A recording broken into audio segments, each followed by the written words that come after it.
Good evening, everyone. My name is Will Barnes. I'm the Commissioner of the National Business League. Alongside is my fellow draft experts, Westcott Condra, Part1of2, Jorge Correa, Steve Ediekinen, John Bell. and tonight we want to help demonstrate the proper way to analyze your audience. And we're going to show you all of that by going over the 5 game-changing skills to make you a future MVP. Now let's go over the agenda.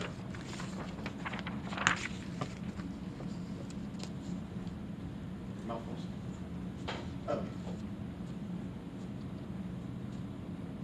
Okay, so we're going to begin our day off with a warm activity. We're going to get loose, going to communicate with your small groups, and that'll be further instructed later on. After that, we are going to begin our draft, and with our draft, we're going to have 5 teams, and those 5 teams are going to select their skills that are going to help their presentation. Starting off with Knowing Who You're Talking To by Jorge, Understand the Importance of Empathy by Steven, Consider Your Culture Bias by Mohammed, and with a short video to help explain that. After that is going to be Team Houston, going to measure your audience knowledge, and last but not least, we're going to have Westcott going over establishing your credibility. And after the draft concludes, we're going to have a short draft recap to summarize everything that we just instructed, and then we're going to open up a press conference to any questions y'all might have. All right, so the warm-up activity. You may see that y'all have headbands and a deck of cards sitting on your desk. Those are going to try to be paired with groups of 3 to 4. If not, you can pair it with anyone. So this is going to be a game similar to Heads Up, where one person with the headband on is going to have a picture.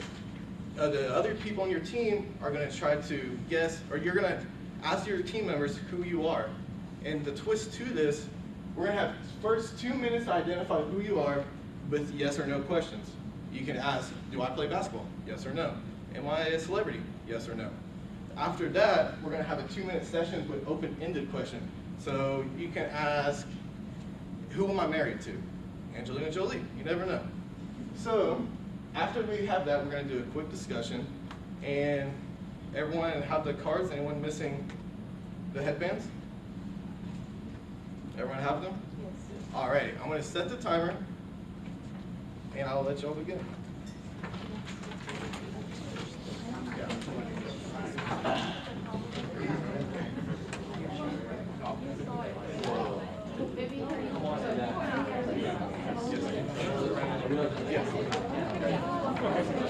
So one person has the headband on, and your team's gonna help you guess who you are.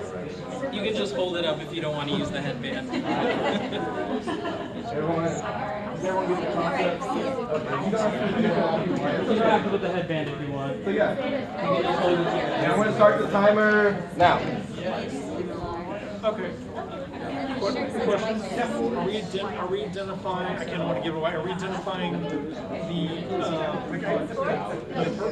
on the right? Okay. He asked the question.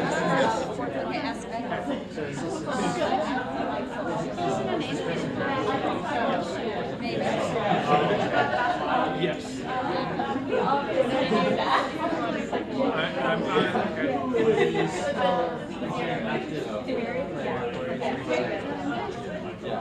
No longer active. I'll give y'all a hint. Most of these cards are going to be celebrities and actors. Ask like more strategic choices. It's a basketball. Okay, keep asking. Ask a lot. You guys can skip if you don't get it. You have plenty of cards. Yes. Y'all need to get a hint? Just for now.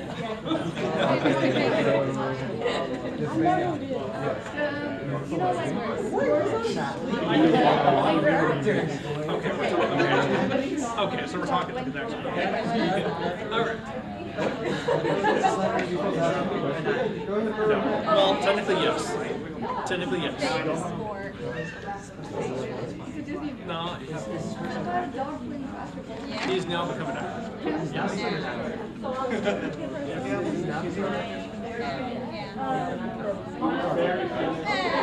Continue.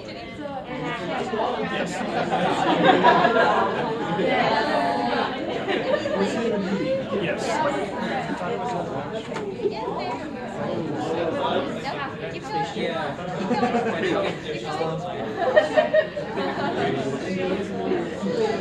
Yes.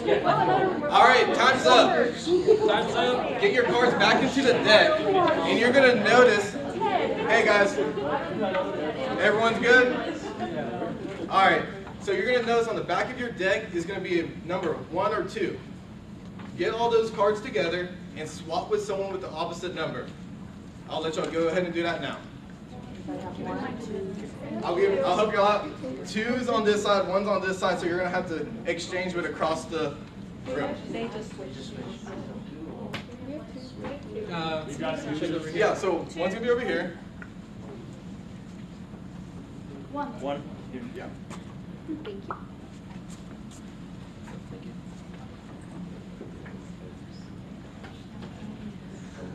Everyone have new cards, a new deck of cards? All right, y'all can switch who's going to be asking questions. You can keep it the same. It does not matter. All right, and remember, this session is going to be open-ended questions. You can ask more elaborate questions, not just yes or no. And your time begins now. He's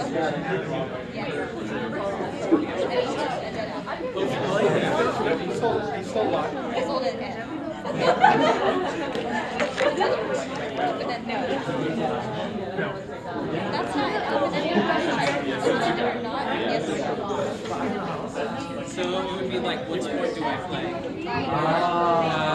What gender am I? Yes.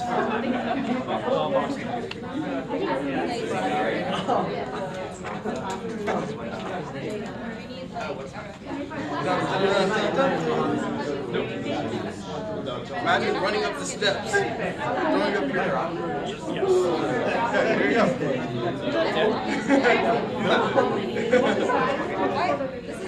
Okay. Okay. I try to pick celebrities, right?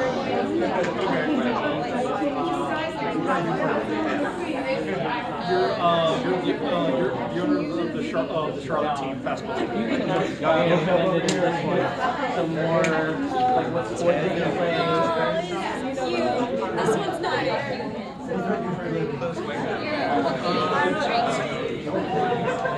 You play about something movie? Your dog. Yeah, name another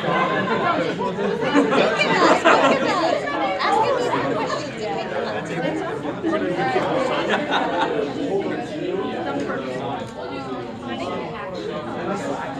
No. Yes. In a high school. Technically, middle school. 10 more seconds.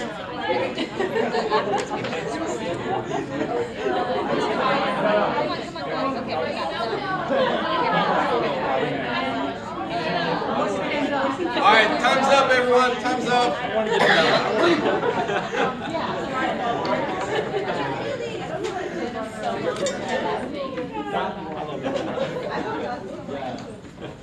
Go ahead and gather your deck of cards and pass them to the inner rows. We'll collect them at the end of our presentation.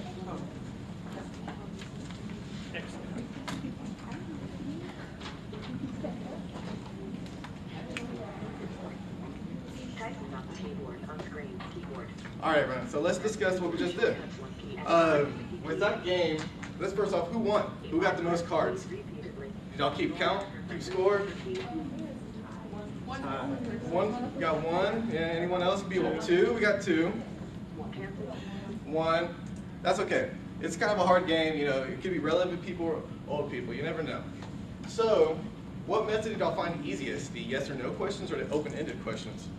Open-ended. Yeah, it's exactly what we figured y'all would find easiest. You're able to ask more in-detail questions. You're able to get to know who you are better. And that's exactly why we did this. We want you, when you're speaking to your audience, you want to ask them questions. You want to give them a survey. You want to know who they are. And for you to know how they perceive you, you can ask them questions. And after you know how they perceive you, you can better perceive yourself. Once you perceive yourself, you're able to present to your audience so much better. You're able to be in there confident. You know who you are. You know what they expect of you. And you can move forward. Does anyone have any questions? All right. So after that, we're going to begin our 5-team draft. And with the #1 pick overall, we have Jorge selecting know who you're talking to. Thank you, Commissioner Barnes. So as he said, our first pick for Boston is know who you're talking to. And we're gonna start off with one of the wins about know who you're talking to. You wanna know the people who are attending your presentation, right? You wanna know how many people will be attending.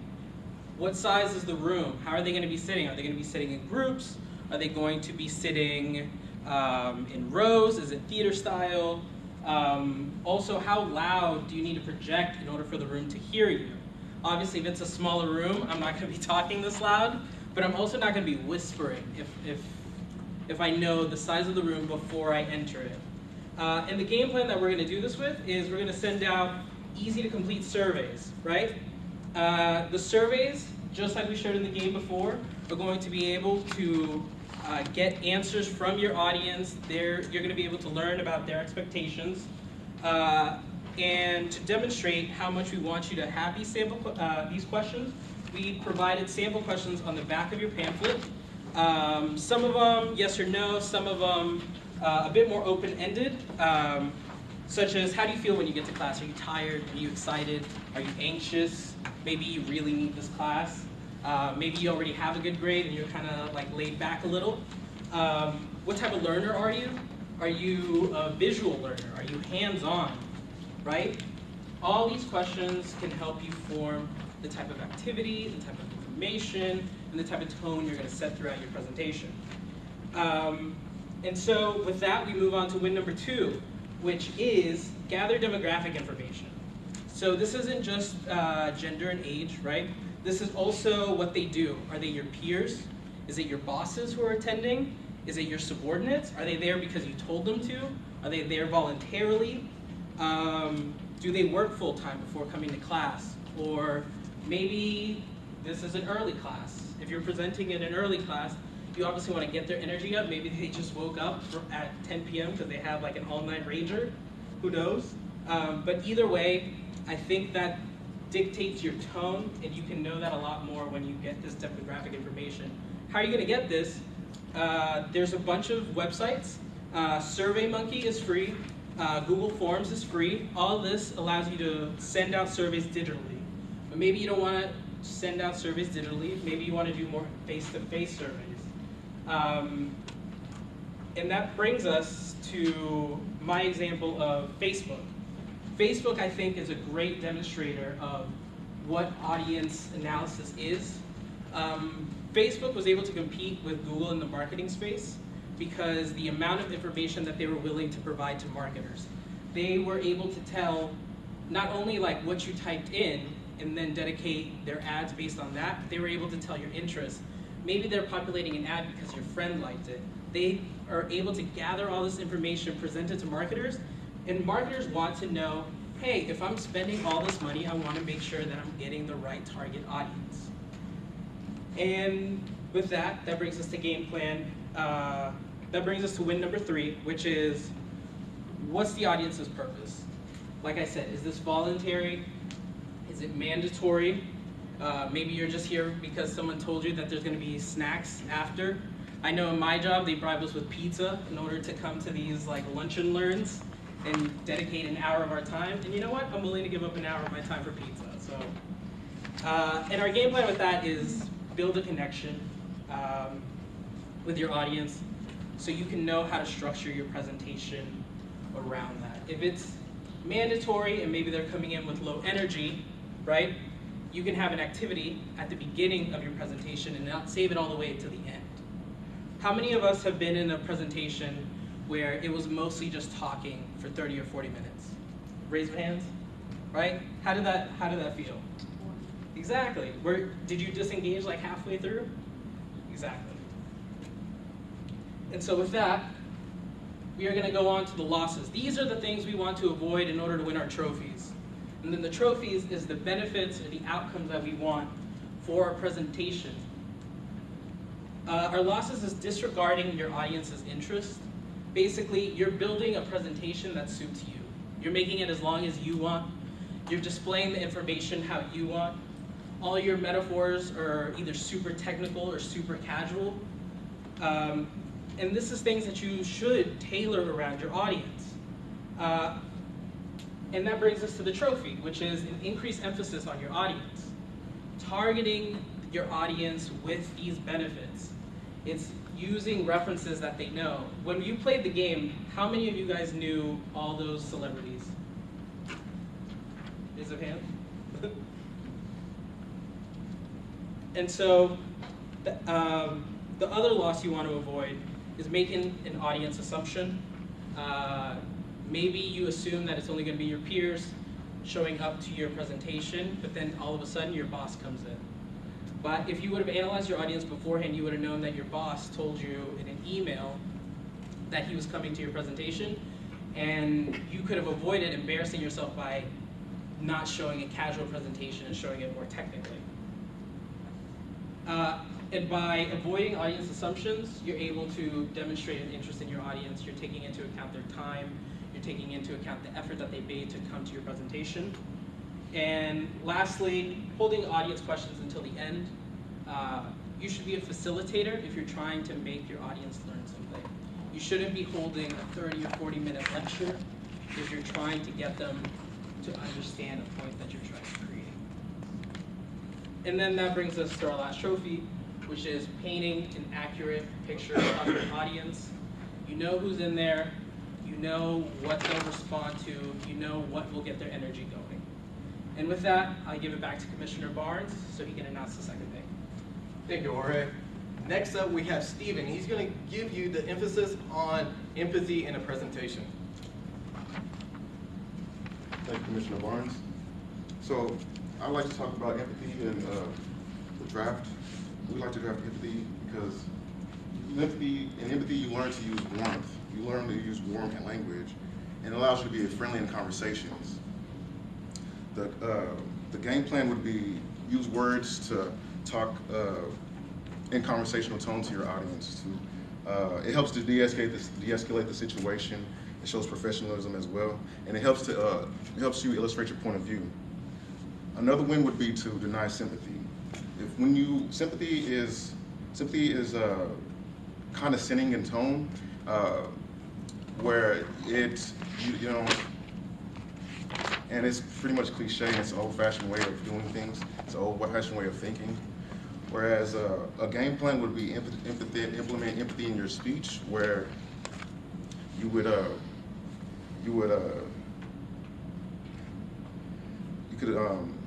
ask the manager. The story of mine would be you would ask the manager for days off, where my manager knows that I go to school all throughout the week. He gives me days off where on Saturdays and Sundays, and him coming from a place of empathy, he understands where I go to school.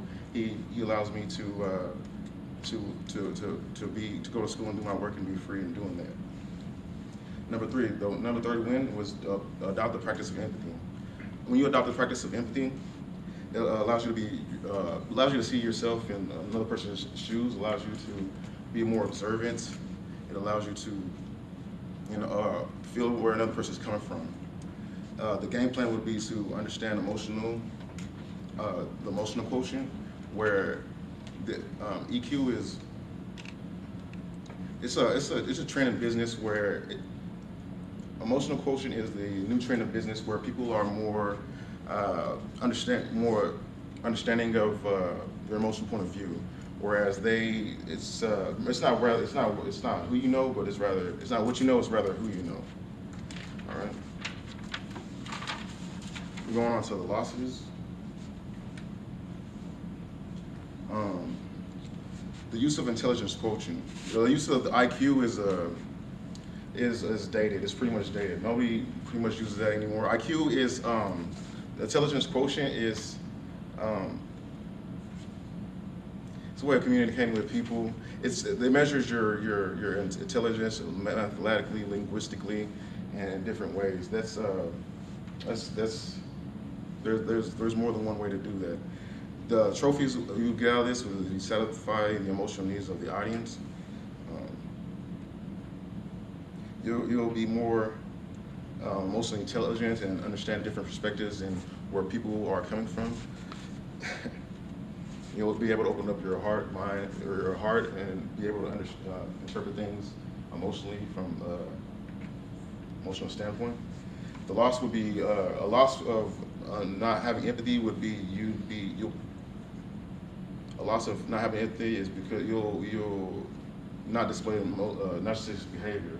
According to ResearchGate.net, about 1% to 3% of the adult male population are psychopaths. About 0.5% to 1% of the female adult population are psychopaths. Meaning you've run across a psychopath in your workplace, at one point in your life. And these psychopaths, they come into work. They try to move their way up. They make fake relationships with people higher ups and subordinates, and as well as coworkers. So, and these psychopaths just infiltrate, and they're bad morally. They're bad physically, and they just create a negative feeling throughout the workplace. So, and but a trophy would be for implying empathy. Would you be having to gain a loyal following and build a rapport with the assembly, with everybody you're talking to.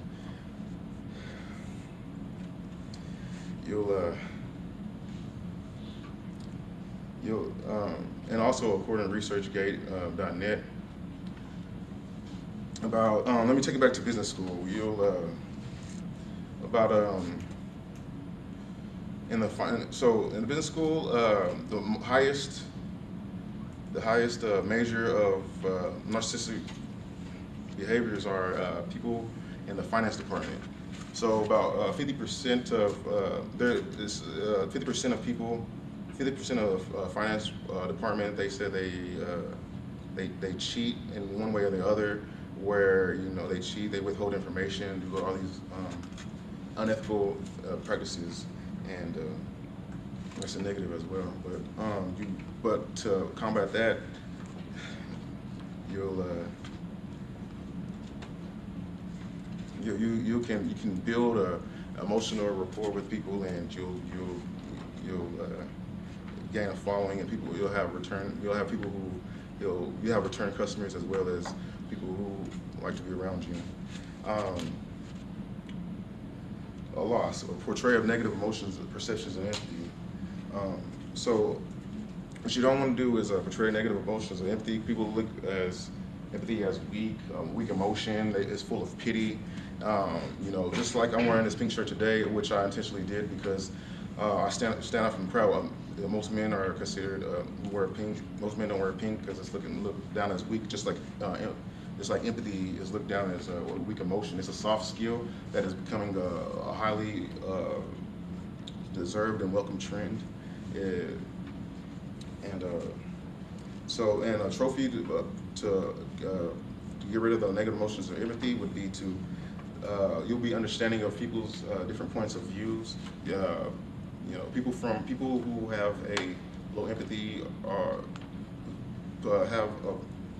put people at they don't bring people in. They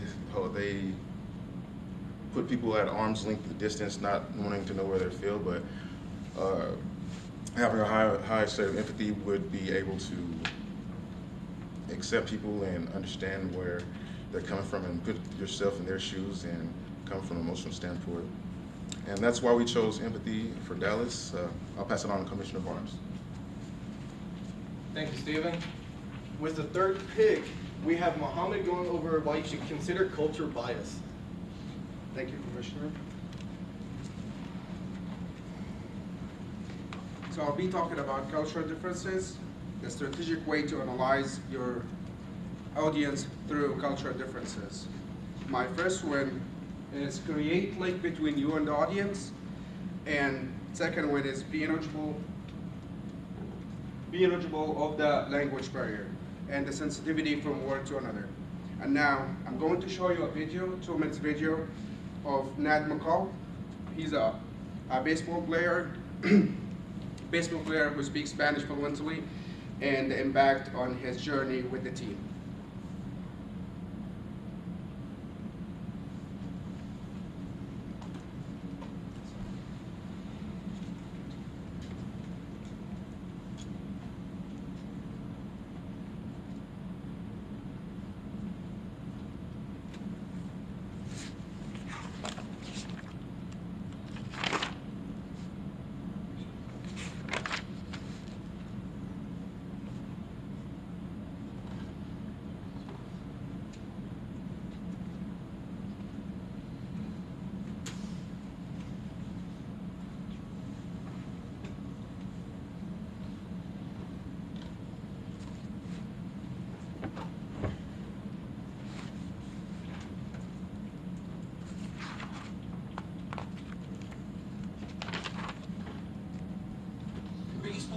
become so diverse. It's always been a universal game, but especially nowadays. On the opening roster, 24%, more than 24% of those opening day rosters were made up of Latinos. Now, Nate McLeod understood this a long time ago when he first did professional baseball in the early 2000s. He speaks fluent Spanish, and because of that, he's created a nice bond between himself and many of his Latino teammates. Yeah, I mean, it's the best Spanish I ever hear in an American guy. I mean, there's some guys that speak Spanish, but you can feel, you can hear the accents, like, hola, como está, you know, but he's just fluent, like straight up Dominican. I think it's important for me, just for anybody really, because if you look at how many Latin players are in the game today, there's a ton of them. I don't know what the exact percentages, but there's a lot, and they're great players, and it's great for baseball, and it's been a real. I'm just really glad I started in high school. Manuel Corata, surname Manuel Corata. Siguiendo con la semana deportiva, les habla Félix de Jesús y nos encontramos con Nate McLeod del equipo de los Orioles de Baltimore. Nate, primero, ¿cómo estás y cómo estás de la salud? No, estamos bien aquí, me gusta mucho Baltimore y tenemos 3 juegos aquí en Nueva York muy importantes. McLeod, comenzaste claro con el equipo de los Bravos de Atlanta, los Piratas también jugaste, pero la lesión ha sido un problema. Después del juego de 3, yo creo que el mismo Yankee Stadium, un tiro al home increíble. ¿Qué ha pasado con Nate en su carrera?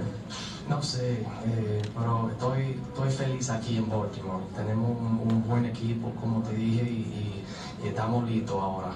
En lo que se refiere, Nate, a tu persona, ya dijiste el equipo de Baltimore. ¿Cómo te has usado un poco Ch1 en tus últimos juegos? Pero yo estoy jugando aquí todos los días, bateando tercer bate, sexto, séptimo bate, jugando de field todos los días. As we saw in the video, he speaks Spanish fluently. He admitted that Spanish helped him with the team to fill up the gap, communication gap between him and the team, since the majority of the teammates speak Spanish. And that was going to take us to the game plan. Relate yourself to the audience. That's what Nat did. He speaks Spanish and he related himself to his teammate. That's how he understood them better than anybody else, and that what led him to success. The second game plan is use vocabulary properly. And also, we saw the guy, Ray, he said he praised Nat for his vocabulary and also his Spanish. My third one is to be aware of your audience culture background. And I have a personal story about that. I was born and raised in Egypt, and when I came here to the States, I didn't know English at all. And the culture in Egypt is very different than the United States. Even the look, if you look at somebody's eye, it could mean something different in Egypt than here. And also, the moral is based on different scale than the United States. I went to school after 2 months from being in America, and the first thing I used to do, not look at anybody in the eye, and that would put me in trouble with my professor. He assumed that I was lying because I never looked at him in the eye, and he sent me to the advising center, and I was called in, and she actually told me, why are you always lying to your professor? And I told her, back in Egypt, if you look at somebody in the eye, it's a sign of disrespect. But here it's different, sign of respect. And that's what's gonna take us to search about your audience, to know who you're talking to. So when you analyze them based on the truth. The takeaway from my personal story is do not assume or do not build your analyzation based on something that you don't know. The game plan is research your topic effectively ahead of time. If my professor had researched his topic effectively ahead of time, he would not offend me and assume that I was lying. The second one is if he related himself to me as a student, and the whole class, actually 99% of the class were from different countries. So he was supposed to relate himself to the student and search for their background. The losses are ignore culture values, and also as mocking the ignore cultural values marking the historical event in front of your audience, such as mocking slavery or mocking the Holocaust. And actually, you can get in trouble in Germany for mocking the Holocaust. The second is use words that can be misinterpreted. Every language has similar words, such as in Arabic, we have, if you translate restroom in Arabic, that means hammam or hammam. Two similar words with the same alphabet, but one of them means restroom and the other one means pigeon. So if you use the word in different sentence, you can mean pigeon or restroom. So you have to be very, very careful about that.